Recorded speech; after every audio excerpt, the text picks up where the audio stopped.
Hello மக்களே, எல்லாரும் எப்படி இருக்கீங்க? நலமா இருக்கீங்களா? இன்றைக்கும் உங்களுக்காக வித்தியாசமான ஒரு படத்தை தான் கொண்டு வந்திருக்கோம்.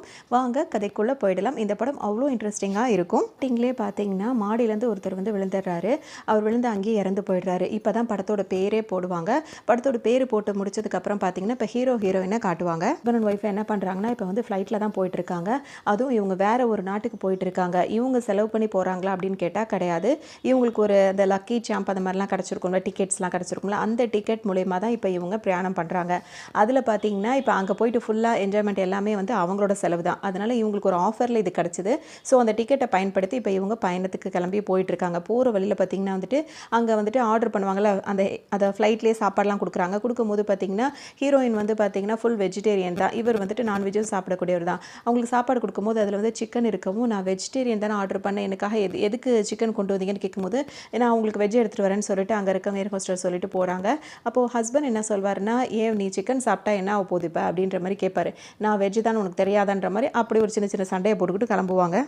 ஏர்போர்ட்டுக்கு வந்தவொடனே பார்த்தீங்கன்னா யார் இவங்கள புக் பண்ணி வர சொன்னாங்களோ அவங்களோட ஆளுங்கெல்லாம் கார் அனுப்புகிறாங்க. அவங்க இவங்க 2 பேர் வருவாங்க. ஒரு நாள் ஃபுல்லாக அவங்கள ஃப்ரீயாக விட்டுறாங்க. அதாவது அவங்க ஃபுல்லாக வந்த இடத்த வந்து சுற்றி பார்க்குறாங்க. எல்லாமே அவங்களோட செலவு தான். அதனால் ரொம்பவே என்ஜாய் பண்ணுறாங்க. பார்த்தீங்கன்னா இவங்களுக்கு வந்து வெட்டிங் ஆனிவர்சரியாக இருக்கும். அதனால் 2 பேருமே மாறி மாறி வந்து விஷ் பண்ணிக்கிறாங்க. அப்போ வந்து இவங்க ஒய்ஃப் வந்து தூங்கி எந்திரிச்சு வரும்போதே பார்த்தீங்கன்னா ஹஸ்பண்ட் வந்துட்டு ஏதோ வேலை பார்த்துட்டு இருக்காரு. என்னப்பா இங்கே வந்து வேலை பார்க்குறேன்னு கேட்கும்போது, இல்லை நல்ல ஜாபாக பார்க்கலான்னு சொல்லிட்டு இருந்தாலும் அதுதான் வந்து தேடிட்டு இருக்கேன் அப்படின்ற மாதிரி அவரும் சொல்லுவார். இருக்கும் அதில் இவர் நினச்ச மாதிரி சேலரி இல்லை அப்படின்றதுக்காக வேறு ஜாபுக்கும் வந்து அவர் தேடிட்டே இருப்பார். நான் போய் காஃபி போட்டு வரேன்னு சொல்லிட்டு ஒய்ஃப் போய் காஃபி போட போவாங்க. இவர் சர்ப்ரைஸாக ஒரு செயினை கொண்டு வந்து கொடுப்பாரு. அது அவங்களுக்கு ரொம்ப பிடிச்சிருக்கும். பார்த்துட்டு என்ன கேட்பாங்கன்னா, ஏது இந்த செயின் அப்படின்னு சொல்லிட்டு கேட்பாங்க. அவர் அது இதுன்னு முழிப்பார். அப்போ நம்ம சேவிங்ஸ்லேருந்து வாங்கினியான்னு சொல்லிட்டு கேட்பாங்க. ஆமான்னு சொல்லிட்டு சொல்லுவார்.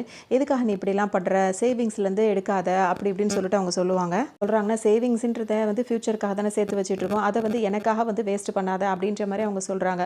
இவருக்கு ஒரு மாதிரி ஆகிடுது. இருந்தாலும் சரி அப்படின்னு சொல்லிட்டு இருப்பாங்க போது பார்த்தீங்கன்னா இப்போ பெல் அடிக்கிறாங்க. அவங்க தானே தங்க வச்சுருக்காங்க, எல்லாம் ஏற்பாடுலாம் பண்ணி தங்க வச்சோன்னு பார்த்தீங்கன்னா ஒரு ஆள் வந்துட்டு பொக்கே கொடுக்குறாரு. இவங்களோட திருமண வாழ்த்துக்கு சொல்லி அந்த பொக்கே கொடுக்க வந்திருப்பாரு. ஒரு இன்விடேஷனும் வச்சுருப்பாங்க. இப்போ வந்து 2 நாள் ஆகிடுச்சு. அப்போ 2வது நாள் மதியம் போல் இருக்கும்.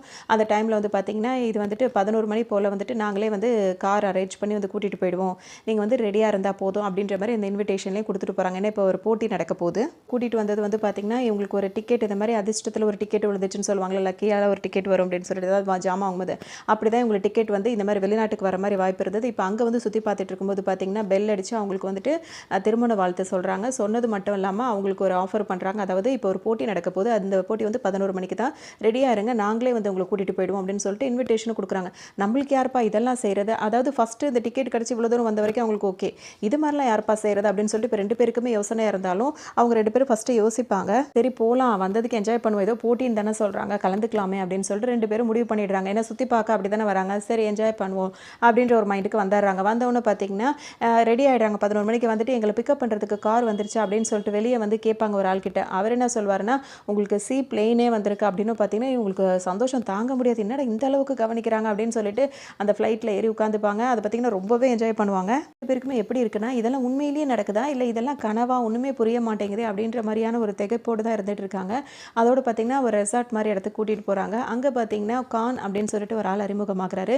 அவர் என்ன சொல்கிறாருன்னு, நான் தான் இந்த ரெஸ்டாரண்ட்டோட மேனேஜர் மாதிரி அப்படின்னு சொல்லிட்டு அவங்கள்ட்ட அறிமுகமாக்கிக்கிறாரு. எல்லாமே வந்துட்டு உங்களுக்கான அந்த பேக்கேஜ்லேயே வந்து வந்துடும் அப்படின்னு சொல்லும்போது இவங்களுக்கு ரொம்ப ரொம்ப சந்தோஷம் அதிகரிச்சிட்டே இருக்குது. என்னடா இது இப்படி ஒரு அதிர்ஷ்டமா அப்படின்ற மாதிரி 2 பேரையும் கையிலே பிடிக்க முடியல. என்ன 10 காசு செலவில்லாமல் இவ்வளோ ஊரெல்லாம் சுற்றி காட்டுறாங்க அப்படின்னும் போது ஜாலியாக தானே இருக்கும். அதோட அவங்களும் என்ஜாய் பண்ணுறாங்க, தப்பு கிடையாதுல அதுவும். அதோட பார்த்தீங்கன்னா இப்போ இது உங்களுக்கான டே, ஹாப்பி ஆனிவர்சரி அப்படி இப்படின்னு சொல்லிட்டு வாங்க உள்ளே போகலாம் அப்படின்னு சொல்லிட்டு இப்போ கூப்பிடுறாங்க. போது பார்த்தீங்கன்னா அங்கே ஒரு ட்ரீட் மாதிரி கொடுக்குறாங்க. ட்ரீட் கொடுக்கும்போது இவங்க ஹஸ்பண்ட் அண்ட் ஒய்ஃப் வந்து பார்க்குறாங்க. பெயிண்டிங்ஸ் வரைஞ்சி தானே வந்துட்டு அந்த இதெல்லாம் போட்டு வைப்பாங்க, ஃப்ரேம் போட்டு வைப்பாங்க. இங்கே வந்து வெறும் ஃப்ரேம் மட்டும் தான் இருக்குது, பெயிண்டிங்ஸை காணவே இல்லை. வெறும் ஃப்ரேமோடு இருக்கிறத பார்த்தோன்னா என்ன வெறும் ஃப்ரேம்ஸ்லாம் மட்டும் தான் இருக்குது, பெயிண்டிங்ஸ்லாம் ஒன்றுமே இல்லைன்னு, இல்லை அதுக்குள்ளே மறைஞ்சிருக்குன்னு வாங்க. என்ன சொல்கிறீங்க, பொய் சொல்லாதீங்கன்னு சொல்லும்போது, ஆமாம் நான் பொய்யெல்லாம் சொல்ல, உண்மையாக தான் சொல்கிறேன், அதுக்குள்ளே நிறைய பெயிண்டிங்ஸ் ஒளிஞ்சிருக்கு அப்படின்னு மட்டும் அவர் சொல்லுவார். நான் உங்களை ஏமாற்ற போகிறேன், ஏன்னா எங்கள் ரெஸ்டாரண்ட் வந்து பார்த்திங்கன்னா இந்த மாதிரி கிளைண்ட்ஸோட வந்து ஒரு டைப்போடு தான் நடத்திட்டு இருக்கோம். இதில் வந்துட்டு நிறைய நாங்கள் வந்து சம்பாதிக்கிறோம். ஸோ அந்த மாதிரி நேரங்களில் வந்த கெஸ்ட்டு உங்களெல்லாம் வந்து நான் ஏன் ஏமாற்ற போகிறேன் அப்படின்னு சொல்லிட்டு சொல்லுவார். கேம் ஷோ அப்படின்னு சொல்லிட்டு சொல்லவும், என்ன கேம் ஷோ அப்படின்னு சொல்லிட்டு கேட்பார். இப்போ இவர் அது வந்து ரொம்ப ரொம்ப சிம்பிளான ஒரு கேம் தான். கேம் மொத்தமே வந்து பார்த்திங்கன்னா வெறும் 8 கேள்விகள் தான் கேட்போம். இந்த 8 கேள்விகளுக்கும் பார்த்திங்கன்னா வந்து நீங்கள் வெறும் ரொம்பலாம் பதில் சொல்ல வேண்டியதில்லை. எஸ் ஆர் நோ, அது 2த்தில் ஏதாவது ஒன்று மட்டும் சொன்னால் போதும். அதை நீங்கள் உண்மையாக சொல்கிறீங்களான்றதை நாங்கள் கண்டுபிடிச்சிருவோம். அதுக்கப்புறம் பார்த்திங்கன்னா நீங்கள் ஒவ்வொரு கேள்விக்கு அப்புறம் ஒரு சின்ன சின்ன டாஸ்க் மட்டும் இருக்கும். அந்த டாஸ்க்கை மட்டும் நீங்கள் செஞ்சால் போதும். இந்த கேமோட பேர் வந்து அதாவது டேபிள் நம்பர் 21 அப்படின்னு சொல்கிறாங்க. படத்தோட பேரும் டேபிள் நம்பர் 21 தான். இப்போ அப்படின்னு சொல்கிறீங்களே, அந்த கொஷின்லாம் எப்படிப்பட்டதாக இருக்கும் அப்படின்னு சொல்லிட்டு இப்போ ஹஸ்பண்ட் கேட்பாரு. அதுக்கு அந்த கான் என்ன சொல்வார் அப்படின்னா வந்துட்டு, கேள்வி எல்லாமே வந்து உங்கள் லைஃப் சம்மந்தப்பட்டதாக தான் இருக்கும் அப்படின்னு சொல்லுவார். அப்பாடா ஏதோ பொது அறிவோ ஏதோ ஒன்று கேட்பாங்கன்னு நினச்சேன். அதெல்லாம் பற்றி இல்லை, லைஃப் சம்மந்தமாக தானே, அதுவும் நம்ம லைஃப் சம்மந்தமான நம்ம ஈஸியாக சொல்லிடலாமே அப்படின்னு சொல்லிட்டு அவரும் சொல்கிறாரு. அது மட்டும் இல்லாமல் ஓகேன்னு அவர் நினச்சிக்கிறாரு. அதோடு அவர் என்ன சொல்கிறாருன்னா, கேம்னு சொல்கிறீங்களே, நம்ம ஜெயிச்சா எதுவும் ப்ரைஸ் எல்லாம் இருக்கா அப்படின்னு சொல்லிட்டு அவர் கேட்பாரு. இப்போ வந்தது இவ்வளோ ஆஃபரும் பத்தலை, இன்னும் கொஞ்சம் ஆசை வருது, அதாவது எதுவும் ப்ரைஸ் எல்லாம் இருக்குமா அப்படின்னு சொல்லிட்டு கேட்பாரு. அப்படின்னு சொல்லிட்டு சொல்கிறாங்க. என்னது இது சாதாரண கேள்விக்கு பணம் கொடுப்பீங்களான்னு சொல்லி கேட்கும்போது, ஆமாம், அதுவும் கொஞ்சம் நஞ்சம் அமௌண்ட் கிடையாது, அந்த 8 கேள்வி முடிவில் வந்துட்டு உங்களுக்கு 21 கோடி ரூபாய் வரும் அப்படின்னோடனே, இது என்னது இது எஸ்ஆர்னோன்னு சொல்லி சொல்கிறதுக்கு 21 கோடி கொடுப்பீங்களா, இதெல்லாம் நம்புற மாதிரியே இல்லை அப்படின்னு சொல்லிட்டு அவர் சொல்லுவார். மில்லியன் சப்போர்ட் அந்த மாதிரிலாம் இருக்க மாதிரி இருக்கும். அந்த மாதிரி இருக்கிறனால நான் அதை ஃப்ராட் தனம் பண்ணுறது, சீட் தனம் பண்ணுறதுக்குலாம் வேலையே கிடையாது. இது உங்களுக்கு ஓகேனா சொல்லுங்கள், ப்ராசஸ் இது மட்டும் தான். இந்த கேமில் வந்துட்டு 8 கேள்வி எஸ்ஆர்னோ மட்டும் சொல்லணும். ஒவ்வொரு கேள்வி முடிச்சதுக்கப்புறம் ஒரு டாஸ்க் இருக்கணும், இதை பண்ணிகிட்டே இருக்கணும். நீங்கள் ஒவ்வொரு கேள்வி முடிச்சதுக்கப்புறமும் உங்கள் அக்கௌண்ட்டில் வந்து பண்ணிகிட்டே இருக்கும். அதே சமயத்தில் நீங்கள் 8வது கேள்வி முடிச்சதுக்கப்புறம் உங்களுக்கு வந்து 20 ரூபாய் மொத்தமாக வந்துடும். இதில் என்ன விஷயம் அப்படின்னு சொல்லிட்டு பார்த்தீங்கன்னா, நீங்கள் 4 கேள்விக்கு பதில் சொல்லிட்டு 5வது இதில் விளையாடலை, நான் வந்து ஸ்கிப் பண்ணுறேன், நான் வெளியே போகிறேன் அப்படின்னு சொல்லிட்டிங்கன்னா அதை ரூல்ஸை பிரேக் பண்ண மாதிரி இருக்கும். அதை மட்டும் நல்லா யோசிச்சுங்க. ஸ்டார்ட் பண்ணிட்டீங்கன்னா கடைசி வரைக்கும் வந்து முடிக்கணும் அப்படின்னு சொல்லிட்டு சொல்லுவார். நான் சரி, நான் என் ஒய்ஃப் கிட்ட கொஞ்சம் பேசிட்டு வரலாமா அப்படின்னு சொல்லிட்டு கேட்பாரு. உங்கள் ஒய்ஃப் நீங்கள் தாராளமாக பேசிட்டு வாங்கன்னு சொல்லிட்டு அவரும் சொல்லிடுவார். இவர் வந்து இப்போ ஒய்ஃப் கிட்ட பேசுவார். இந்த மாதிரி சொல்கிறாங்களே, நம்ம வந்துட்டு இதெல்லாம் எனக்கு சரின்னு படலை, ஏதோ ஒரு இதாக இருக்குது அப்படின்ற மாதிரி ஹஸ்பண்ட் சொல்லுவார். என்ன இதில் உனக்கு கஷ்டம் தெரியுது, இவ்வளோ இதாக நம்மளை வந்து பார்க்குறாங்க, இவ்வளோ இதெல்லாம் நம்ம இதுக்கு முன்னாடி போயிருக்கோமா வந்திருக்கோமா, கேள்வி தானே கேட்க போகிறாங்க, அதுவும் நம்ம லைஃப் சம்மந்தப்பட்ட கேள்வி தான், இதுக்கு மேலே ஈஸியாக எப்படி இருக்கும், பேசாமல் ஓகேன்னு சொல்லு அப்படின்னு சொல்லிட்டு அவங்க சொல்லிடுவாங்க. அது ஹஸ்பண்ட் வந்து ஸ்டார்டிங்கில் ஒத்துக்கவே மாட்டேன்னு தான் சொல்லுவார். இவங்க ரொம்ப கெஞ்சி கெஞ்சி கேட்கறதுனால இன்றைக்கி வேறு அவங்களுக்கு ஆனிவர்சரியா, அதோட இப்போ இதை ஓகே இல்லை அப்படின்னு சொல்லிட்டேன்னா அவங்க மௌத்து தூக்கி வச்சுப்பாங்கன்றதுனால சரி வேறு வழி இல்லாமல் ஓகே சொல்லியாச்சு. சரின்னு போயிட்டு இப்போ இந்த கான் இருக்காரில் அவர்கிட்ட போய் நாங்கள் 2 பேரும் இந்த கேமை விளையாடுறோம் அப்படின்னு சொல்லிட்டும் சொல்லிடுவாங்க. இவர் என்ன சொல்வாருன்னா, சரி வாங்க இப்போ நீங்கள் ஒத்துக்கிட்டீங்களா, ஒரு ரூம்குள்ளே போகலான்னு சொல்லிட்டு போவாங்க. அங்கே பார்த்தீங்கன்னா வந்து இவர் ஆல்ரெடி சொல்லிட்டே இருப்பார், எனக்கு 8 மில்லியன் வியூஸ் இருக்காங்க, வியூவர்ஸ், அதாவது அவ்வளோ மக்கள் வந்து எங்கள் கேமுக்கு வந்து சப்போர்ட் பண்ணுறாங்கன்னு. அந்த ரூமில் யாரையுமே காணுமே, இங்கே தானே கேம் விளையாட போகிறோம், இங்கே ஒருத்தர் கூட இல்லையா அப்படின்ற மாதிரி அவர் சொல்லுவார். எல்லாருமே இங்கே தான் இருக்காங்க அப்படின்னு சொல்லிட்டு அவர் என்ன பண்ணுறாருன்னா, ஒரு கிளாஸில் போய் இப்படி ஒரு மாதிரி டிங் டிங் அந்த மாதிரி சத்தம் கொடுக்குறாரு. அதோடு பார்த்தீங்கன்னா அங்கே ரெஸ்டாரண்ட்டில் வேலை பார்த்துட்டு இருக்கவங்க எல்லாருமே வந்துட்டு இவங்களோட வியூவர்ஸ் தான் போல இருக்குது. எல்லாரும் அந்த ரெஸ்டாரண்ட் அப்படியே ஒழுங்குபடுத்திட்டு அப்படியே அதை வந்து பெரிய ஒரு அரங்கம் மாதிரி வந்து ரெடி பண்ணிடுறாங்க. இப்போ எல்லாரும் அந்த போட்டிக்காக மாதிரி ரெடி ஆகிடுச்சு அந்த இடமே. ஆள் வராங்க, இவங்க கிட்ட ஒரு பேப்பர் காட்டி சைன் கேட்குறாங்க. என்ன அதில் இருக்குது அப்படின்னு சொல்லிட்டு பார்த்தீங்கன்னா, இந்த கேமை வந்து நான் என்னோட முழு சம்மதத்தோட முழு விருப்பத்தோட தான் விளையாடுறேன் அப்படின்னு சொல்லிட்டு எழுதியிருக்கு. அதில் வந்து இவங்க சைன் பண்ணணும். அந்த லிஸ்ட்லாம் இருக்குல்ல, அதில் வந்து சில பர்சனல் டீட்டெயில்ஸும் கேட்டிருப்பாங்க கொஞ்சம் கொஞ்சம். அதுலேயும் வந்து நம்ம வந்து அதெல்லாம் வந்து ஃபில் பண்ணி கொடுக்குற மாதிரி இருக்கும். அது மட்டும் இல்லாமல் இந்த கேமை நீங்கள் இப்போ ஸ்டார்ட் பண்ணிட்டீங்கன்னா அதை முடிக்கிற வரைக்கும் உங்கள் மொபைல் ஃபோன்ஸை வந்து நீங்கள் யூஸ் பண்ணக்கூடாது அப்படின்றதும் ரூல்ஸில் இருக்கும். நீங்கள் வந்துட்டு மொபைல் யூஸ் பண்ணணும்னு நினச்சிங்கன்னா அதை நாங்கள் கொடுக்குற ஒரு ஃபோனில் தான் நீங்கள் யூஸ் பண்ணணும்னு சொல்லிட்டு இவங்க ஒரு ஃபோனே அவங்க 2 பேருக்கும் கொடுப்பாங்க. அந்த ஃபோனில் வந்து பார்த்தீங்கன்னா அவுட் கோயிங் போகாது, இன்கமிங் மட்டும் தான் வரும். ஹஸ்பண்ட் என்ன கேட்பாருன்னா, இவ்வளோ நடக்குதே, லைஃப் லைன் ஏதாவது இருக்குமா அப்படின்னு சொல்லிட்டு கேட்பாரு. கண்டிப்பாக இருக்குது. இதில் என்ன அப்படின்னு சொல்லிட்டு பார்த்தீங்கன்னா, கேட்குற கேள்விகளுக்கு நீங்கள் உண்மையை மட்டும் தான் சொல்லணும், பொய் சொல்லக்கூடாது அப்படின்னு சொல்லிட்டு அந்த கான் சொல்வார். நாங்கள் உண்மையை தான் சொல்கிறோம் அப்படின்றது நீங்கள் எப்படி கண்டுபிடிப்பீங்க அப்படின்னு சொல்லிட்டு இப்போ இவர் கேட்பாரு. ஃபுல் அண்ட் ஃபுல் வந்துட்டு அப்படியே எல்லாமே பார்க்குற மாதிரி தான் இருக்கும். இப்போ 8 மில்லியன் வியூவர்ஸ் வந்து பார்க்குற மாதிரி தான் இந்த கேம் வந்து இதாகும். இந்த நிமிஷத்துலேருந்து உங்களை வந்துட்டு மக்கள் பார்த்துக்கிட்டே தான் இருப்பாங்க. அதாவது நீங்கள் இப்போ ஆன்லைனில் இந்த கேமை விளையாட போகிறீங்க, உங்களோட ஃபேஸ் வந்து 8 மில்லியன் வியூவர்ஸ் கிட்ட, அதாவது வியூவர்ஸ் கிட்ட பார்த்துட்டு இருக்காங்க, அதாவது லைவாக பார்க்குறாங்க அப்படின்னு சொல்லிட்டு சொல்லுவார். ஆரம்பிக்கலாமா அப்படின்னோடனே சரின்னு சொல்கிறாரு. உங்கள் ஒய்ஃபை உங்களுக்கு பிடிக்குமா அப்படின்னு சொல்லிட்டு இப்போ ஹஸ்பண்ட்டை கேட்கவும், இதான் முதல் கேள்வியா அப்படின்னு சொல்லிட்டு இவர் கேட்குறாரு. இல்லை சும்மா தான் கேட்டேன் அப்படின்னு சொல்லிட்டு அவர் சொல்லுவார். இல்லை அப்படின்னு சொல்லிட்டு இப்போ கேள்வி என்ன அப்படின்னு சொல்லிட்டு பார்த்தீங்கன்னா, உங்கள் ஒய்ஃபை உங்களுக்கு ரொம்ப பிடிக்கும் அப்படின்னா வந்துட்டு அவங்க வந்து ப்ரைவேட்டாக வந்து நீங்கள் அழகாக ப்ரப்போஸ் பண்ணி கொஞ்சம் ரொமான்ஸ் அப்படிலாம் இருந்திருப்பீங்கல்ல, அந்த மாதிரி விஷயங்களை வந்துட்டு உங்களால் ப்ரைவேட்டாக தான் செய்ய முடியுமா, இல்லை பப்ளிக்காக அந்த மாதிரி செய்கிறதுக்கு வாய்ப்பு இருக்கா அப்படின்னு சொல்லிட்டு கேட்பாங்க. கேள்வியே இதுதான். இப்போ இதுக்கு வந்து எஸ்ஸா நோவா அப்படின்னு மட்டும் சொல்லணும். அதாவது பப்ளிக் பிளேஸில் உங்களை வந்து நீங்கள் பண்ணுவீங்களா அப்படின்னு சொல்லி கேட்கும்போது எஸ் அப்படின்னு சொல்லிட்டு சொல்கிறாரு. அதே மாதிரி அவர் சொல்கிறது உண்மையா இல்லையான்னு கண்டுபிடிக்கிற ஒரு மிஷின் வச்சுருப்பாங்க. அதுலேயும் பார்த்தீங்கன்னா க்ரீன் லைட் எரிஞ்சிரும். ஸோ இவர் இப்போ சொல்கிறது வந்து எஸ், அப்போ அது உண்மை தான் அப்படின்ற பட்சத்தில் சொல்வார்னா, சூப்பர், நீங்கள் வந்துட்டு ஃபஸ்ட்டு கேள்விக்கு கரெக்டாக ஆன்சர் பண்ணிட்டீங்க, இப்போ நீங்கள் ஃபஸ்ட்டு கேள்வி முடிச்சோன்னே ஒரு டாஸ்க் இருக்குல்ல, அதுக்குள்ளே போயிடலாமா அப்படின்னு சொல்லிட்டு கேட்பாரு. அப்படின்னு சொல்லிட்டு பார்த்தீங்கன்னா இப்போ அந்த கான் என்ன சொல்வார்னா, இப்போ நீங்கள் வந்து பப்ளிக்காக உங்கள் ஒய்ஃபை வந்துட்டு அதாவது ரொமான்ஸ் பண்ணுறதுக்கு வந்து தயங்க மாட்டேன் அப்படின்ற மாதிரி நீங்கள் சொல்லிட்டீங்க. ஸோ அதுதான் டாஸ்க்காகவே இருக்கும். இப்போ மக்கள் எந்த இடத்துல அதிகமாக கூடி நிற்கிறாங்களோ அந்த இடத்துக்கு நாங்கள் நாங்கள் உங்களை கூட்டிகிட்டு போவோம், அங்கே போயிட்டு நீங்கள் உங்கள் ஒய்ஃபை வந்து நீங்கள் ஃபீல் பண்ணி கிஸ் பண்ணணும் அப்படின்ற மாதிரிலாம் சொல்லிடுவாங்க. இவர் என்ன சொல்வாருன்னா, நாங்கள் இதை செய்ய மாட்டோம்னு தானே நீங்கள் நினைப்பீங்க, ஆனால் நாங்கள் கண்டிப்பாக செய்வோம், வாங்க போகலாம் அப்படின்ற மாதிரி அவரும் கேஷுவலாக எடுத்துப்பார். அதோட பார்த்திங்கன்னா எங்கே கூட்டமாக இருக்கும் அங்கே கூட்டு போயிடுவாங்க. இவங்க 2 பேரையும் கூட்டு போய் நிற்க வச்சுருவாங்க. சுற்றி அவ்வளோ மக்கள் கூட்டம் இருப்பாங்க. அவங்க 2 பேர் ஏற்கனவே அவ்வளோ கேமரா சுற்றி இருக்கும். இது இல்லாமல் பார்க்குறவங்க எல்லாருமே வேறு வீடியோ எடுத்துகிட்டு இருப்பாங்க. இவங்க 2 பேரும் ஒரு ஜாலியாக அவங்க இது கொஞ்சம் கூட எதுவும் இல்லை, அவங்க பாட்டுக்கு அவங்க ஹஸ்பண்ட் அண்ட் ஒய்ஃப் தானே அப்படின்னு சொல்லிட்டு பப்ளிக் பிளேஸில் இந்த மாதிரி செய்கிறாங்க. அது மாதிரி இருக்கும்போது பார்த்திங்கன்னா அவருக்கு வந்து ஹஸ்பண்டுக்கும் ஒய்ஃபுக்கும் வந்துட்டு சில விஷயங்கள் வந்து ஃப்ளாஷ்பேக்கில் ஞாபகம் வருது. சொல்லிட்டு பார்த்திங்கன்னா இப்போ இவங்க 2 பேர் இருக்காங்க ஹஸ்பண்ட் அண்ட் ஒய்ஃபா. இவங்க வந்து முன்னாடி வந்துட்டு அதாவது கல்யாணத்துக்கு முன்னாடி வந்து ஒரு பார்ட்டியில் தான் இவர் வந்துட்டு அவங்க ஒய்ஃபை பார்த்துருப்பாரு. அவங்க ஒய்ஃபுக்கு வந்து ஒரு பாய் ஃப்ரெண்ட் இருப்பாங்க. அந்த பாய் ஃப்ரெண்ட் வந்து பேர் பாபின்னு வச்சுக்கலாம். அவர் வந்து பார்த்திங்கன்னா இவங்க 2 பேருக்கு ஒரு சின்ன சண்டை வந்துகிட்டு இருக்கும். அதை வந்து இப்போ ஹீரோ வந்து பார்த்துட்டு இருப்பாரு. சண்டையை வந்துட்டு பார்த்திங்கன்னா இப்போ ஹீரோ பார்த்துட்டே இருக்காருல, அவர் என்ன பண்ணுறாருன்னா அதை ஊதி பெருசாக்கிடுவார். போய் ஒய்ஃப் கிட்ட வந்து என்ன சொல்வார்னா, இங்கே பாரு அவன் வந்து உனக்கு செட் ஆக மாட்டான், அவன் ரொம்ப சிடுசிடுன்னு இருக்கான், ரொம்ப கோவப்படுறான், உன் லைஃபுக்குலாம் அவன் செட்டே ஆக மாட்டான் அப்படி இப்படின்னு ஒய்ஃப் கிட்ட சொல்லவும் அவங்களுக்கும் இவர் சொல்கிறதெல்லாம் கரெக்டுன்னு படுது. டக்குன்னு நம்ம டான்ஸ் பண்ணலாமா அப்படி இப்படின்னு கூப்பிட்டு தான் அவங்க ஒய்ஃபை வந்து கல்யாணத்துக்கு முன்னாடி இந்த மாதிரிலாம் கவர் பண்ணியிருக்காரு. அது வந்து அவரோட சிந்தனை அப்படியே வந்து போகுது. எல்லாம் முடிச்சுட்டு பார்க்கும்போது பார்த்திங்கன்னா இவங்க அந்த டாஸ்க்கும் முடிஞ்சிருது. சரி வாங்க திரும்ப போகலாம் அப்படின்னு சொல்லிட்டு அந்த ரிசார்ட்டுக்கும் கூட்டிகிட்டு வந்துடுறாங்க.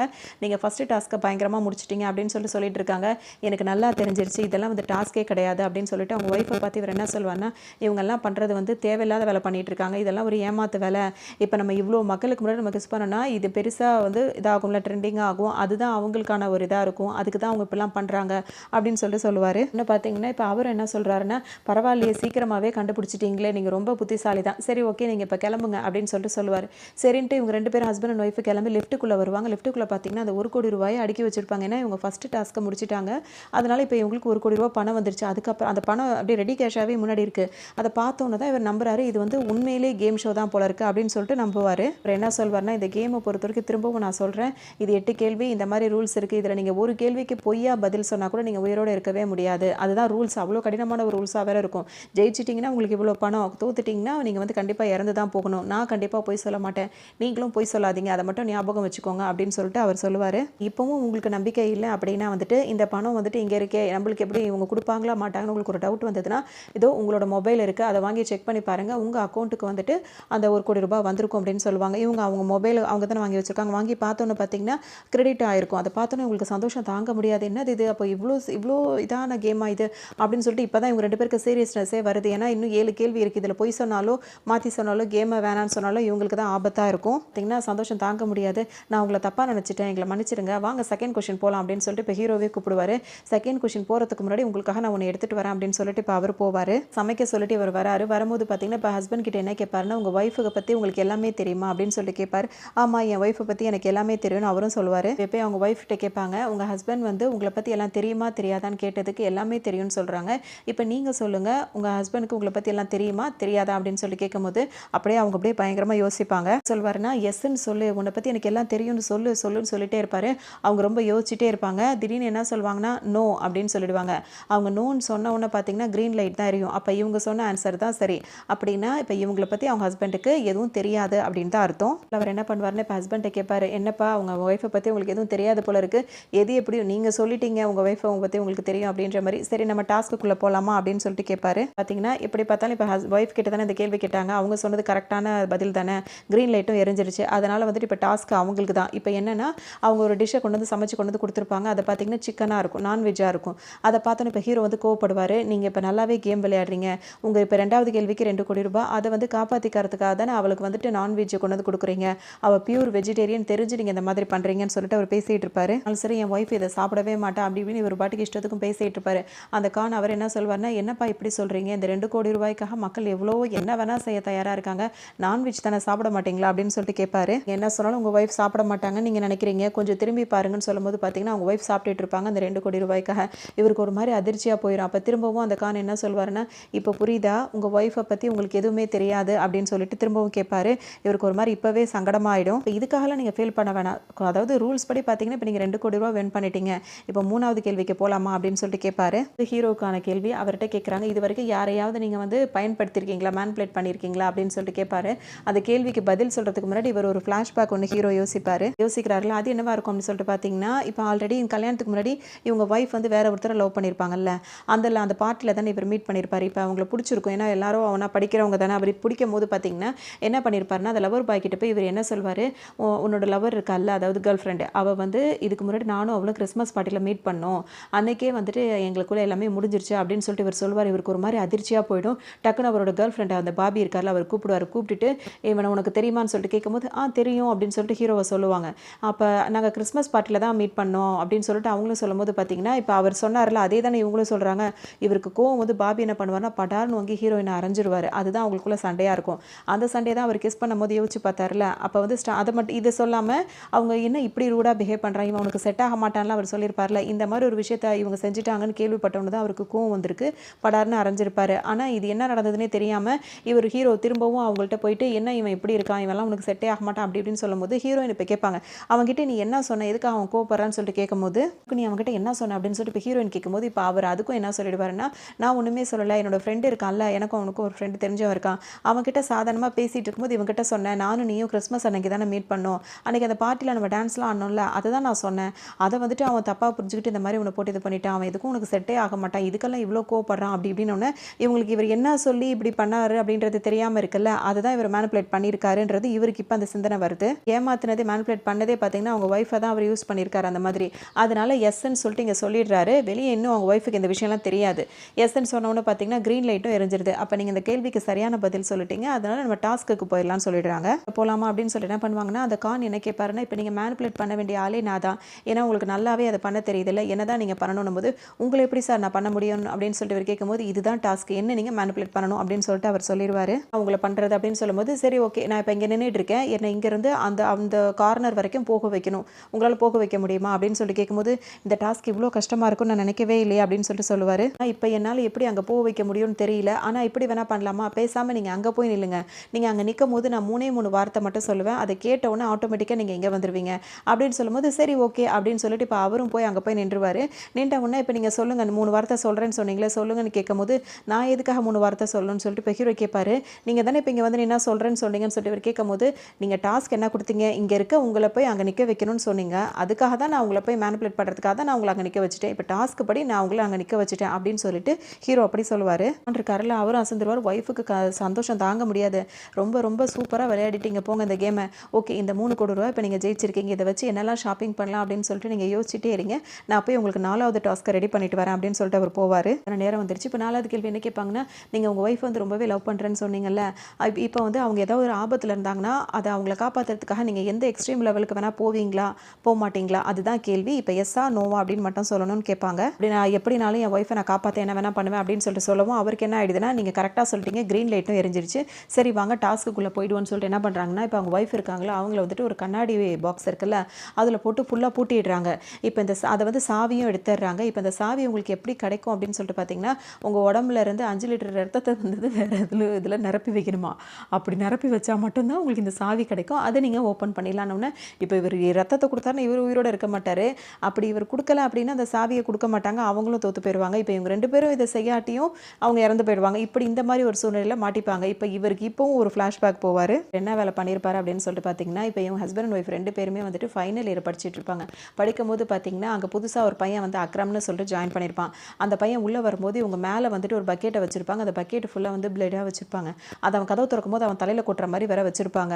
அந்த பையனை கதவு திறந்துட்டு வரும்போது அவன் தலையில் இது கொட்டிடுமா, அதை பார்த்த உடனே ஹஸ்பண்டுக்கு மயக்கம் வந்துடும். ஏன்னா அவருக்கு வந்துட்டு ரத்தம் அப்படின்னாலே வந்துட்டு அவருக்கு மயக்கம் வந்துடும். அதனால இப்போ அதை யோசிச்சு பார்ப்பாரு. ஏன்னா இப்போ இவருக்கு இந்த மாதிரி விஷயம் அப்படின்னா மயக்கம் வரும்னு தெரிஞ்சிருச்சு. இப்போ யோசிக்கும் போது என்னங்க யோசிச்சுட்டே இருக்கீங்க, அந்த பாக்ஸுக்குள்ள அவங்க ஒய்ஃப் இருக்காங்களா அதில் வந்துட்டு பார்த்தீங்கன்னா வெறும் 7 நிமிஷத்துக்கு மட்டும் தான் ஆக்சிஜன் இருக்கும், அதுக்கு மேலே நீங்கள் வந்துட்டு இதை நீங்கள் நிரப்பலை அப்படின்னா வந்துட்டு அவங்க ஆக்சிஜன் இல்லாமல் அவங்க இறந்து போயிடுவாங்க அப்படின்னு சொல்லிட்டு இவர் சொல்லுவார். வேகமாக போய் என்ன பண்ணுறாருன்னா, அந்த இது மாதிரி இருக்கும்ல சிரஞ்சி அதெல்லாம் இருக்கும் வச்சுருப்பாங்களே, அதெல்லாம் வச்சுட்டு அங்கே வர பிளட்டை வந்து இது பண்ணிட்டு இருக்காரு. அவர் சொன்ன மாதிரி செஞ்சுட்டு இருக்காரு.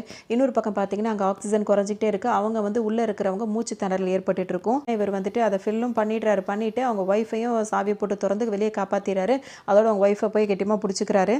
நீங்கள் சூப்பராக விளையாடிட்டீங்க, இப்போ நீங்கள் 4 கோடி ரூபா ஜெயிச்சிட்டீங்க அப்படின்னு சொல்லிட்டு பாராட்டிட்டு இருப்பாரு. யோ சும்மா இரியா, இவளுக்கு ஏதாவது இருந்தால் என்னையா பண்ணுறது அப்படின்ற மாதிரி இப்போ ஹஸ்பண்டுக்கு கோவமே வந்துடும். தெரிஞ்சவொடனே இந்த கான் என்ன பண்ணுவாருன்னா, நல்லா நீங்கள் ஏன் இப்போ கோவப்படுறீங்கன்னு எனக்கு புரியவே இல்லை, நாங்கள் தான் ஆரம்பத்திலே உங்கள்கிட்ட சொன்னோம்ல, இந்த கேமை பொறுத்த வரைக்கும் நீங்கள் பொய் சொன்னால் மட்டும்தான் நீங்கள் சாக முடியும், நீங்கள் பொய் சொல்லாத வரைக்கும் நீங்கள் சாகவே மாட்டீங்க, அப்படி உங்களுக்கு ஏதாவது ஒரு பிரச்சனை வந்ததுன்னா நாங்கள் உங்களை காப்பாற்றிடுவோம், அதனால் நீங்கள் கவலைப்பட வேண்டாம் அப்படின்ற மாதிரி சொல்லி ஆறுதல் சொல்லுவார். கேள்வி 5வது கேள்வி பார்த்தீங்கன்னா, இப்போ ஒய்ஃபுக்கு தான். ஒய்ஃபு கிட்ட என்ன கேட்பாங்கன்னா, உங்கள் தலையில் இப்போ முடி இருக்குது, தலையில் முடி இல்லாட்டி கூட உங்கள் ஹஸ்பண்ட் வந்து உங்களை லவ் பண்ணுவாரா மாட்டாரா, எஸ்ஸா நோவா சொல்லுங்க அப்படின்னு சொல்லிட்டு கேட்பாங்க. எஸ் அப்படின்னு சொல்லிட்டு சொல்லிடுறாங்க. அதாவது முடி இல்லாட்டி கூட என் ஹஸ்பண்ட் வந்து நான் லவ் பண்ணுவாங்க அப்படின்ற மாதிரி அவங்க சொல்லிடுறாங்க. அப்போ வந்து க்ரீன் லைட்டும் எரிஞ்சிருது. அப்போ நீங்கள் கரெக்டாக சொல்லிட்டீங்க, அதனால இப்போ டாஸ்க்கு போயிடலாமா அப்படின்னு சொல்லிட்டு கேட்குறாங்க. அவங்களும் ஓகேன்னு சொல்கிறாங்க. இப்போ என்ன ஆகுது அப்படின்னு சொல்லிட்டு பார்த்தீங்கன்னா, உங்கள் தலையில் உள்ள முடி ஃபுல்லாக என் கைக்கு வரணுங்கிறாரு. ஏன்னா எனக்கு புரியலன்னு பார்த்தீங்கன்னா, நீங்கள் மொட்டை அடிச்சுக்கணுங்கிறாரு. இப்போ சொன்னவர் சொன்னோன்னு பார்த்தீங்கன்னா, ஹீரோயினுக்கு வந்து சுத்தமாக பிடிக்கல, என்னால் முடியவே முடியாது அப்படின்னு சொல்லிட்டு அவங்க சொல்கிறாங்க. உடனே இவர் என்ன சொல்வாருன்னா, நல்லா யோசிச்சு பாருங்கள், இந்த டாஸ்க்கை மட்டும் முடிச்சிட்டிங்கன்னா உங்களுக்கு 5 கோடி ரூபா கிடச்சிரும். அந்த மொட்டை போட்டிங்கன்னா திரும்ப முடி வளர்ந்துரும். ஆனால் இந்த பணம் போச்சுன்னா உங்களுக்கு திரும்ப வராது. அது மட்டும் இல்லாமல் கேமையும் பாதியில் ஸ்டாப் பண்ண முடியாது. நீங்கள் தான் யோசிச்சு இப்போ முடிவெடுக்கணும் அப்படின்ற மாதிரி சொல்லுவார். பண்ண மாட்டேன் அடம் முடிச்சிட்டு இருக்கும்போது பார்த்தீங்கன்னா, ஹீரோ இப்போ என்ன சொல்வாருன்னா, நீ முடியை வெட்டிடு அப்படின்னு சொல்லிட்டு சொல்லுவார். எதுக்கு நான் பண்ணணும், நான் பண்ண மாட்டேன்னு சொல்லிட்டு இப்போ அவங்க சண்டை போடுவாங்க. இதுக்கு முன்னாடி தான் நான்வெஜ் சாப்பிட மாட்டேன்னு சொன்னேன், ஆனால் டாஸ்க்குக்காக நான்வெஜ் சாப்பிட்டல, அதே மாதிரி தான் இது முடி வளர்ந்துரும், பேசாமல் வெட்டிடு அப்படின்னு சொல்லிட்டு அவரும் சொல்லுவார். அவர் வந்து ஹஸ்பண்ட் என்ன சொல்வாருன்னா, அவங்க ஒய்ஃப் வந்து முடி வெட்டிப்பாங்க அப்படி இப்படின்னு சொல்லிட்டு பேசும்போது, இல்லை நான் மாட்டேன்னு அவங்களும் சொல்லிட்டே இருப்பாங்க. இதை கேட்டுகிட்டே இருக்க இப்போ இந்த கான் என்ன சொல்வார்னா, உங்கள் 2 பேருக்குமே இந்த பிரச்சனை வேணாம், இப்போ உங்களுக்கு நான் ஒரு ஆஃபர் கொடுக்குறேன், உங்கள் கையால் முடி வெட்டாதானே உங்களுக்கு பிரச்சனையாக இருக்குது, உங்கள் ஹஸ்பண்டே உங்களுக்கு வெட்டி விடுவார் அப்படின்னு சொல்லிட்டு ஒரு நல்ல ஆஃபராக கொடுப்பாரு. நீங்கள் வந்து உங்கள் எல்லையை ரொம்ப மீறிட்டு இருக்கீங்க, இதெல்லாம் எனக்கு சுத்தமாக பிடிக்கலன்னு சொல்லிட்டு இப்போ ஹஸ்பண்ட் வந்து கோவப்படுவார். ஏன்னா என்னையவே வெட்டி விட சொல்கிறீங்களா அப்படி இப்படின்னு சொல்லிட்டு அது அவருக்கு ரொம்ப கஷ்டமாக இருக்கும்ல. என்ன சொல்வாருன்னா, இதுதான் டாஸ்க்கு, நான் என்னோட இஷ்டத்துக்கு சொல்லலை, அந்த டாஸ்க்கில் என்ன இருக்கோ அதை தான் நான் செய்ய சொல்கிறேன், எனக்கும் இதுக்கும் எந்த சம்மந்தமும் இல்லை அப்படின்ற மாதிரி அவர் சொல்லுவார். கண்டினியூ தான் பண்ணணும்னு சொல்லும் போது இதெல்லாம் பண்ண முடியாது, நீங்கள் என்ன வேணால் பண்ணிக்கிங்க அப்படின்னு சொல்லிட்டு இப்போ கோவமாக அவர் என்ன பண்ணுறாருன்னா, ஒய்ஃபை கூட்டிகிட்டு வேக வேகமாக வந்துடுறாரு. அவங்க எதில் வந்தாங்களோ அதே அந்த இது இருக்கும் பார்த்தீங்களா, அதுலேயும் ஏறி உட்காந்துக்கிறாங்க.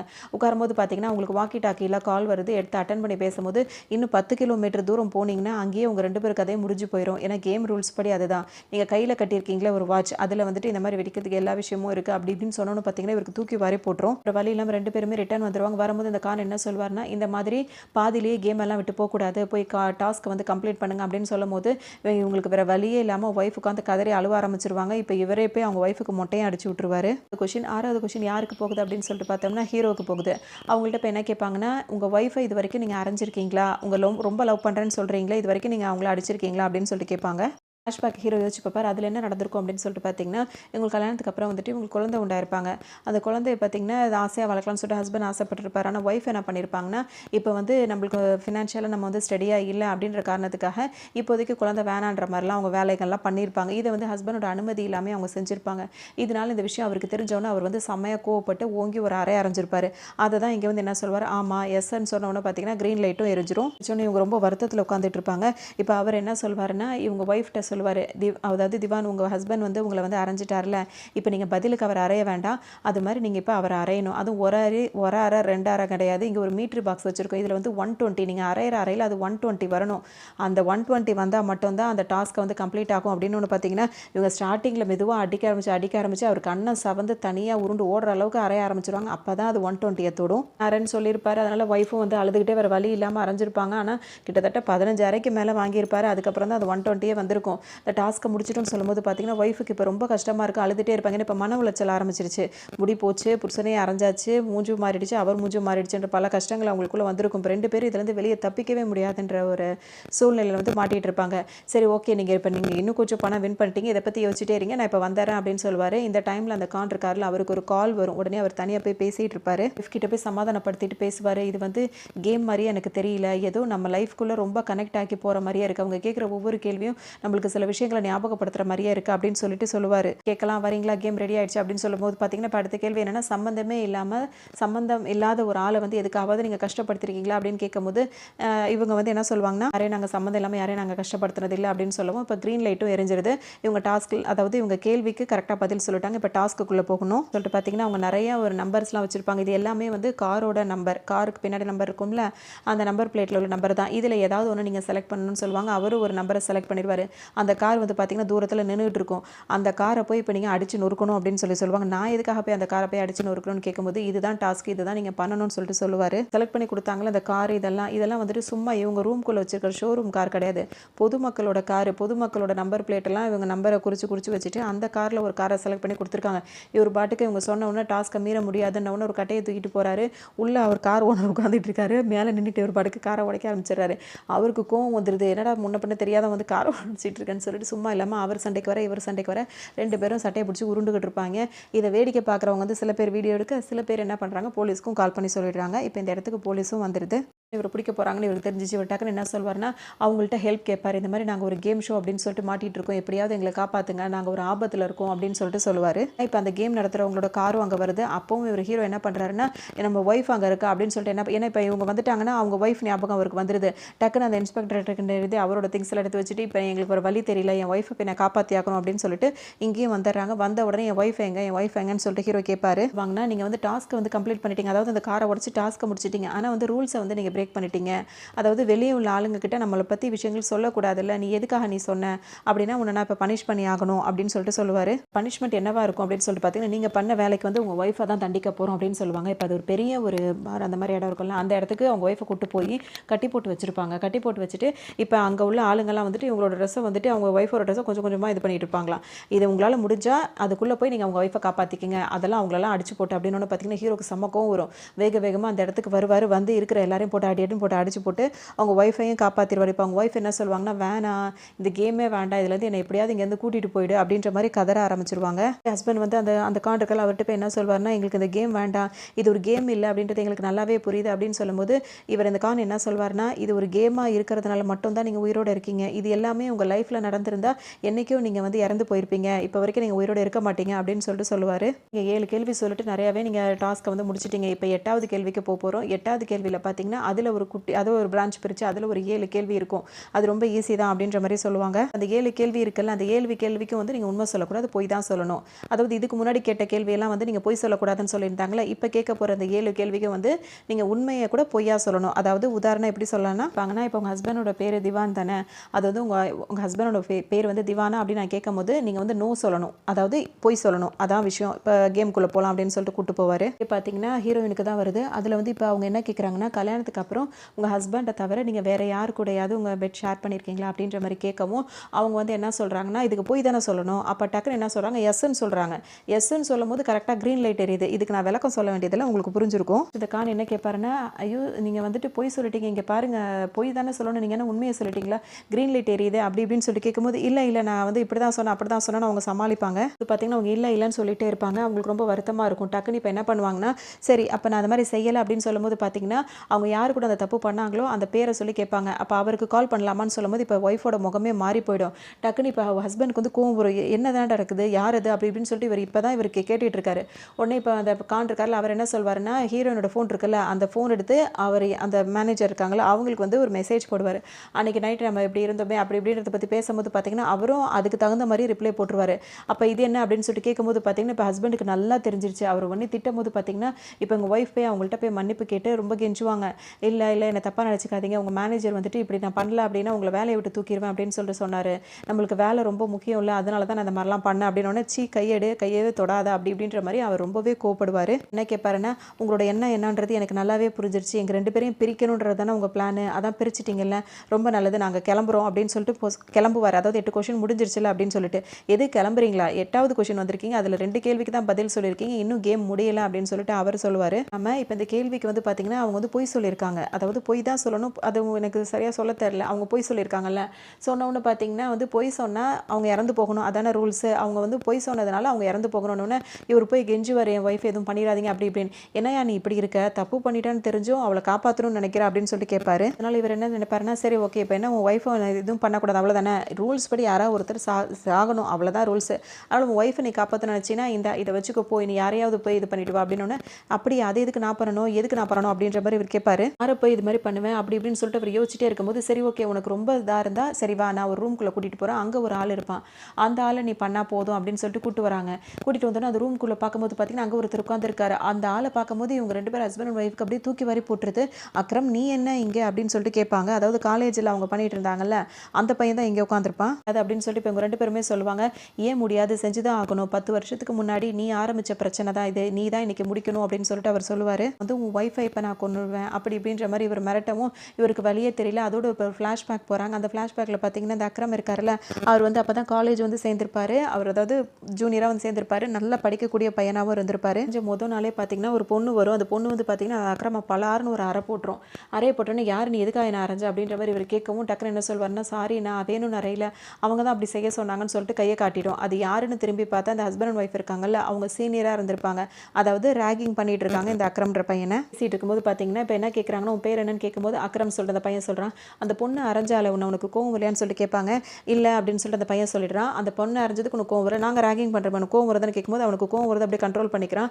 அதோட ஃப்ரெண்ட்ஸ் எல்லாம் சேர்ந்து என்ன பண்ணுறாங்கன்னா, இங்கே பாருடா அந்த பொண்ணு அரையும் போது இவனுக்கு கோவம் வரலையா, நம்மலாம் ரேக் பண்ணும்போது இவனுக்கு கோவம் வருதாண்டா அப்படி இப்படின்ற மாதிரி கிண்டல் பண்ணிகிட்டே இருக்கும் போதே பார்த்தீங்கன்னா அங்கே வந்து பிரின்ஸிபல் வந்துருவார், வந்து போயிடுறாரு. அப்புறம் காலேஜ் முடிச்சுட்டு அக்ரம் வந்து அவரோட ரூமுக்கு போகும்போது பார்த்தீங்கன்னா அவரோட ரூமில் காலையில் இவரை ரேக் பண்ணாங்கல்ல அது கோஸ்ட்டு ஃபுல்லாக அங்கே தான் உட்காந்துருக்கு.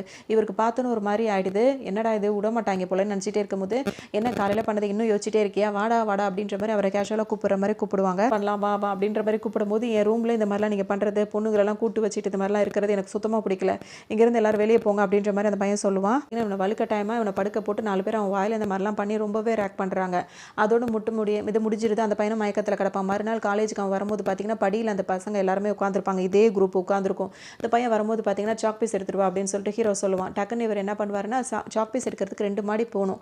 போய் அந்த சாக் பீஸ் எடுத்து ஹீரோட்ட கொடுக்கும்போது பார்த்தீங்கன்னா இப்போ ஹீரோயின் எனக்கு ஒரு சாக் பீஸ் வேணும் அப்படின்னு சொல்லிட்டு கேட்கும்போது பார்த்தீங்கன்னா திரும்ப அந்த பையன் மாடிக்கு போய் திரும்ப ஒன்று எடுத்துகிட்டு வருவான். இப்படியே அவங்க குரூப்பில் இருக்க ஒவ்வொருத்தராக எனக்கு ஒன்று வேணும் எனக்கு ஒன்று கேட்கும்போது பார்த்தீங்கன்னா அந்த பையன் ஒவ்வொன்றா எடுத்துவான். செகண்ட் டைமே அவன் போய் பாக்ஸை திட்டு கொடுத்து முடிச்சிருக்கலாம்.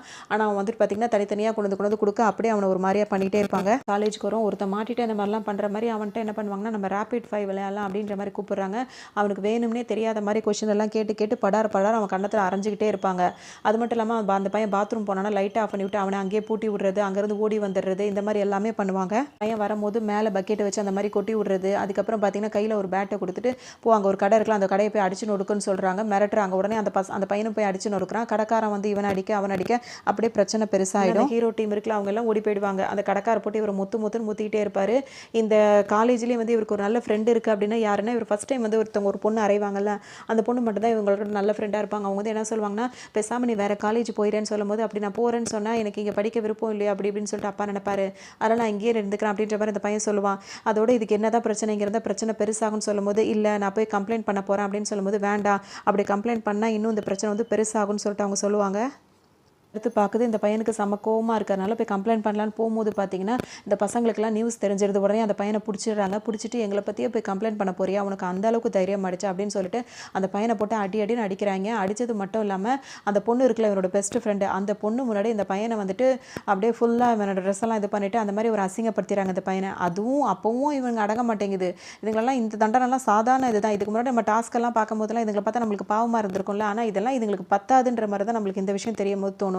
என்ன பண்ணுறாங்கன்னா அந்த பையனுக்கு மொட்டை அடிச்சு விட்டு இன்னும் கொஞ்சம் அசிங்கமாக்கி அவனை அடித்து அசிங்கப்படுத்தி அவமானப்படுத்தி இன்னும் என்னென்ன பண்ண முடியுமோ அத்தனை பண்ணி விட்டுறாங்க. நம்மளுக்கு எல்லாமே தெரிய வரும். அதாவது இப்போ இந்த அக்ரம் இருக்கார்ல, இந்த அக்ரமோட ஃப்ரெண்ட் அப்பா இருக்கார்ல, அவரோட ஃப்ரெண்டு தான் இந்த கான். அவங்க அப்பா சொன்ன டாஸ்க்கு தான் இது எல்லாமே. இவங்க 2 பேரை தேடி கண்டுபிடிச்சி இந்த மாதிரி டாஸ்க்கு கொடுக்குறோன்னு சொன்னது எல்லாமே அக்ரமோட அப்பாவோட வேலையாக தான் இருக்கும். ஏன் இவ்வளோ செஞ்சவருக்கு அந்த பையனை இப்போ வந்து அவங்க கொலை சொல்கிறாங்க, அந்த மாதிரி செய்ய வேண்டியதுன்னு செய்யாமல் தான் தலையில் வந்து இது பண்ணிக்கிறாரு. அப்போ வந்து இவர் கான் என்ன சொல்வார்னா, உங்களை நான் இந்த மாதிரி முடிக்கிறதா இருந்தால் அன்னைக்கே நாங்கள் முடிச்சிருப்போம், அது எங்களுக்கு சாதாரண வேலை தான், அப்படி நாங்கள் பண்ணியிருந்தோன்னா எங்கள் பையன் எவ்வளோ கஷ்டப்பட்டான்ற விஷயம் உங்களுக்கு தெரியாமையே போயிருக்கோம் அப்படின்னு சொல்லிட்டு அவர் சொல்லுவார். நாங்கள் வந்து ஒரு விளையாட்டாக தான் பண்ணோம் அப்படின்ற மாதிரி. இதெல்லாம் உங்களுக்கு விளையாட்டுன்னு வந்து எது விளையாட்டு, இது உங்களுக்கு விளையாட்டா, நான் படிக்கிறதுக்காக என் பையனை அனுப்பினேன், அவன் திரும்ப வரும்போது மனநல பாதிக்கப்பட்டு ஒரு மாதிரியான மனநலோடு வெறும் உடம்பு மட்டும் தான் அவனுக்கு இங்கே வந்திருக்கு, இதெல்லாம் உங்களுக்கு ஒரு விளையாட்டான்னு சொல்லிட்டு இவர் கேட்பாரு. எது எப்படியோ நீங்கள் இதுக்கப்புறம் நீங்கள் இந்த டாஸ்க்கெல்லாம் முடிச்சிட்டீங்க, இந்த பணத்தெல்லாம் நீங்கள் ஜெயிச்சிட்டீங்க, இந்த பணத்தை எடுத்துகிட்டு போகலாம், இப்போ போனால் போகுதுன்னு உங்களை நான் மன்னிச்சு இந்த இடத்துல விடுறேன், இப்போ நான் நினச்சா உங்களை என்ன வேணால் பண்ண முடியும், இருந்தாலும் உங்களை நான் மன்னிச்சு விடுறேன், நீங்கள் இந்த பணத்தை எடுத்துகிட்டு போகலாம், ஆனால் நீங்கள் பண்ணீங்கல்ல பாவம், அது உங்களை என்றைக்குமே சும்மாவே விடாது அப்படின்னு சொல்லிட்டு அவர் சொல்லுவார். ரொம்ப கதறி அழ ஆரம்பிச்சிடுறாங்க. இந்த மாதிரி நம்ம இது விளையாட்டுத்தனம்னு ஏற்றுக்கவே முடியாது யாராலையும், அந்த மாதிரியே நம்ம பண்ணியிருக்கோம் அப்படின்ற மாதிரி நினச்சி இவங்க 2 பேரும் அவ்வளோ ஃபீல் பண்ணி அழுதுகிட்டே இருப்பாங்க. இது எல்லாமே இன்னும் லைவாக தான் போயிட்டே இருக்குது. அவங்களுக்கு ரொம்ப கஷ்டமாக இருக்குது. 2 பேரும் ரொம்ப குற்ற உணர்ச்சியாக ஃபீல் பண்ணுறாங்களாம். நம்பணுமா ஃபீல் பண்ணிகிட்டே இருக்கும்போது திரும்பவும் டேபிள் நம்பர் 21 அப்படின்னு சொல்லிட்டு கேம் பேரை போட்டு, அதாவது மூவி பேரை போட்டு இந்த படத்தை முடிச்சிருவாங்க. மெசேஜ் என்ன அப்படின்னு சொல்லிட்டு பார்த்தோம் அப்படின்னா வந்துட்டு ராகிங் அப்படின்றது வந்து ஒரு ஜோக்கோ ஒரு விளையாட்டோ கிடையாது, அது வந்து ஒரு கிரைம் அப்படின்றத நல்லா புரிஞ்சுக்கணுன்றத அழுத்தமாக அண்டர்லைன் பண்ணி சொல்கிறது அந்த படத்தோட மெசேஜாக இருக்கும். இது ரொம்பவே சூப்பரான மூவி, எல்லாருக்கும் போய் சேரணும்னு நான் நினைக்கிறேன். ஸோ உங்களால் முடிஞ்ச அளவுக்கு லைக் பண்ணி ஷேர் பண்ணுங்கள், சப்போர்ட் பண்ணுங்கள். இன்னொரு வீடியோவில் சந்திக்கலாம்.